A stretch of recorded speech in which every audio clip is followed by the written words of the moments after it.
મંડાલી ગામ પ્રાથમિક સુવિધાઓથી વંચિત જોવા મળી રહ્યું છે. લોકો ગટરની ગંદકીથી હેરાન પરેશાન થયા છે. ગામના કામકાજમાં પણ ગેરરીતિની ફરિયાદ કરવામાં આવી છે. 15મા નાણાં પંચના પૈસા સામે અનેક સવાલો ઉઠવા પામ્યા છે.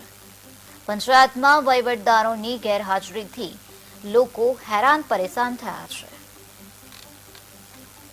અમારા સમસ્યા તો એવી છે કે 2022થી લઈને અત્યાર સુધી 2025ની પહેલો મહિનો આવી ગયો છે, પણ અમારા ગામના અંદર અત્યાર સુધી કોઈ પંચાયતમાં એવું કોઈ કામ નહીં થયું કે ગામ લોકોને સારું લાગે કે ભાઈ કામ થયું.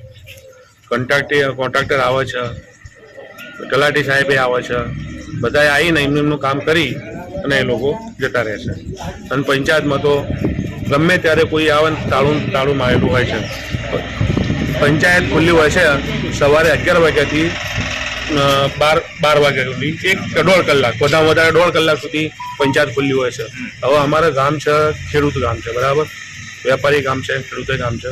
હવે ખેડૂત લોકો ખેતરમાં કામ કરીને આવે, કંઈ કામ હોય એમને પંચાયતમાં, તો એ લોકો બાપરા આવે તો પંચાયતમાં તાળા જ લાગેલા હોય છે.